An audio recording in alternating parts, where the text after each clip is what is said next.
Misión 800 presenta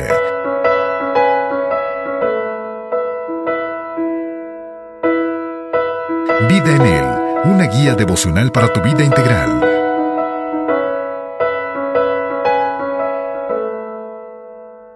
Muy bienvenido a este hermoso tiempo devocional, Vida en Él.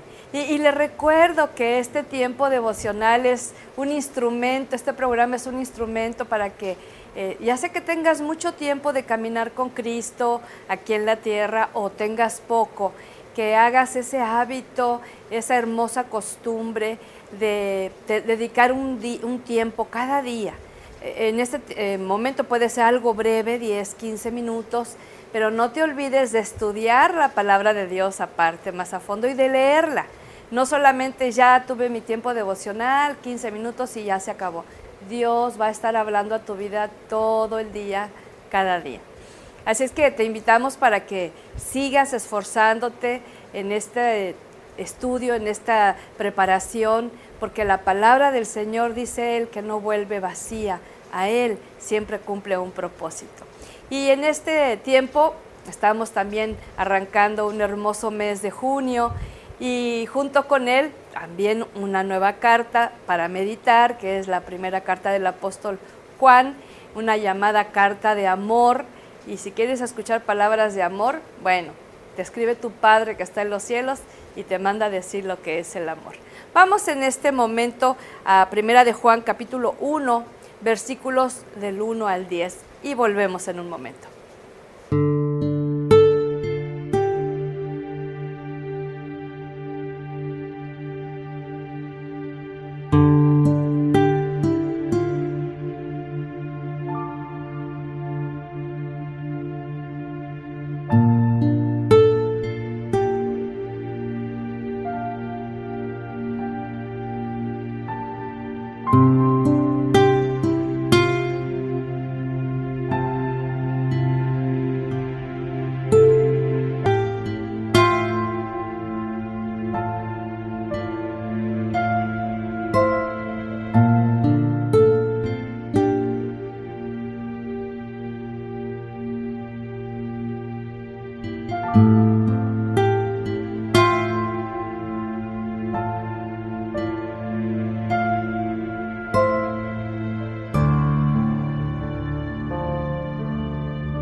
La palabra de vida.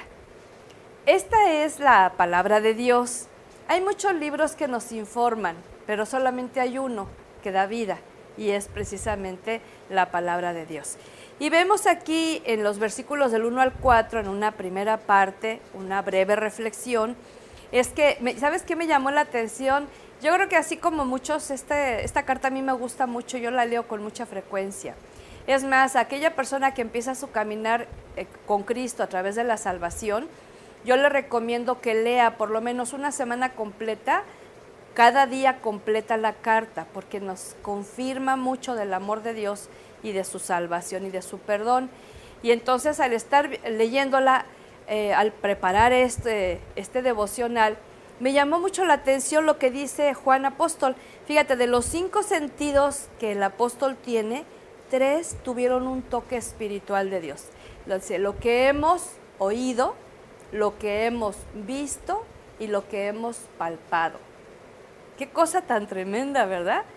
Y de los 5 sentidos, 3 aquí los manifiesta, pero luego venía a mi mente y corazón que él también usó el 4º sentido, que sería el del gusto, porque a él le tocó comer de esa comida milagrosa que Jesús hizo varias ocasiones con algunos peces y algunos panes. Qué tremendo, ¿verdad? Y luego no solamente eso, sino que también pudo usar su olfato, porque él convivió con Jesús y yo creo que él olía en ocasiones cómo había muerte alrededor. El olor de la muerte es muy significativo, muy especial, y después él podía oler el olor de la vida. Y una palabra hermosa que él también escribe en su evangelio, en el evangelio que le toca escribir, es cuando esa mujer llega con el perfume de alabastro, lo rompe, y lo derrama en Jesús. Y dice la Escritura que se llenó de un olor hermoso ese lugar por ese perfume, pero sobre todo por la ofrenda de humildad que esta mujer estaba haciendo en reconocimiento a Jesús como su Salvador. Y no dudo que Juan también olió ese perfume. Entonces podemos ver cómo Dios se interesa en que los sentidos que nos ha dado también podamos recibir un toque de su mano de algo espiritual para agradecerlos. Nos ayudan aquí en la vida, pero vamos más allá que tan solo respirar, ver y oír, ¿verdad? Otra cosa que me llamó la atención es que el testimonio que da el apóstol Juan, fíjate, el testimonio que él da dice que lo que él anuncia es para vida eterna. No fueron las noticias del día, que a veces nos llegan las noticias y nos impacta lo que sucede a lo mejor en otra parte del mundo, pero pasa un día, una semana, un mes y se nos olvida. Las noticias que él estaba escribiendo y mandando, estas circulares, estas cartas, era para hablarles de la vida eterna en Jesús. Pero también nos habla, lo que él anuncia es la comunión que debe haber entre hermanos. Y si tú te fijas, estamos hablando de hermanos fraternales, ¿verdad? Pero si tú te fijas, una de las áreas más golpeadas en nuestras relaciones es con nuestros hermanos. Hasta los mismos papás justifican, ay, todos los hermanos se pelean, ay, que no importa que se peleen, ay, que se dejen de hablar. Y vemos familias, ¿verdad? Yo fui un testigo presencial y participante especial de que nos enojábamos los hermanos y nos dejábamos de hablar. Y muchas veces hay hermanos que no se reconcilian, y en las iglesias hay gente que prefiere irse a la iglesia que reconciliarse. Y aquí lo que está hablando es que el mensaje de salvación incluye una buena comunión con otros. ¿Por qué esta comunión se va a dar? Porque tenemos comunión con el Padre, que nos adoptó como sus hijos, y con el Hijo, que nos salvó por su sangre. Qué hermoso, ¿verdad? Entonces este es el mensaje que estaba anunciando este hermoso apóstol. Y luego dice, el gozo de ustedes sea completo. Y a mí me queda claro que el gozo del que habla la Escritura no es un gozo por cuestiones externas que llegan a nuestra vida, sino por lo interno que fluye a través de nuestra vida. El gozo de la buena nueva, algo que me alienta mucho a continuar, es saber que la vida no termina aquí en la tierra y es un punto final, solamente es un tránsito. El Señor me despertaba esta mañana con ese pensamiento del apóstol Pedro, que soy extranjera y peregrina aquí en la tierra. Estoy de paso, yo no voy a vivir aquí eternamente, y si Dios quiere renovar esta tierra y una vida eterna, va a ser con un cuerpo diferente. Qué hermoso es saber que tenemos esa esperanza de vida aquí en la tierra. Y luego, en una segunda parte, vemos cómo el apóstol habla de una de las características de Dios y dice, Dios es luz. Y Einstein lo decía, ¿verdad? Hace muchos años atrás, que no existe la oscuridad, sino es la ausencia de luz. Entonces, donde está luz, la luz de Dios, va a haber muchos efectos. Ahí le menciono algunos, ¿verdad? Presta atención. El mensaje de Dios es luz y en él no hay tiniebla alguna, ¿sí? O sea, Dios, cuando dice que Él te protege con su sombra, no está hablando de tinieblas, está hablando de su sombra protectora. Pero el Salmo 139 dice que para Él lo mismo son las tinieblas que la luz, o sea, nada lo puede ocultar. A nosotros sí nos puede oprimir algún tipo de opresión de tinieblas, de oscuridad, como lo que le pasaba al salmista en el Salmo 23, aunque ande en valle de sombra, de muerte. Habla de un tipo de opresión, pero él completa diciendo, no temeré mal alguno, porque tú estás conmigo. Y luego dice, otra de los efectos de la luz, es que si decimos que tenemos comunión con Dios y vivimos en tinieblas, estamos diciendo mentiras. La luz tiene uno de sus propósitos de la luz de Dios. También Jesús se denomina la luz del mundo. También Él dice que nosotros, sus seguidores, somos luz y somos sal. La luz tiene esta característica de evidenciar lo que está oculto, de señalar aquello que está escondido. Entonces aquí dice que si andamos en tinieblas, quiere decir desobediencia, rebelión, orgullo, y decimos que tenemos comunión, estamos mintiendo, porque no es así. Son evidentes las obras de la luz. Y dice que si vivimos en su luz, entonces vamos a tener comunión unos con otros. Qué difícil es a veces convivir con personas con un carácter difícil, con un carácter extremo, que de momento puede estar muy contento y de momento puede estar sumamente enojado. Qué difícil es sobrellevar a personas igual de imperfectas que nosotros. Y humanamente a lo mejor no las toleramos, no las soportamos, pero cuando caminamos en la luz de Dios, a mí me impacta mucho que luego ponen ahí con frecuencia en el Facebook que evitemos a cierto tipo de personas, ¿no?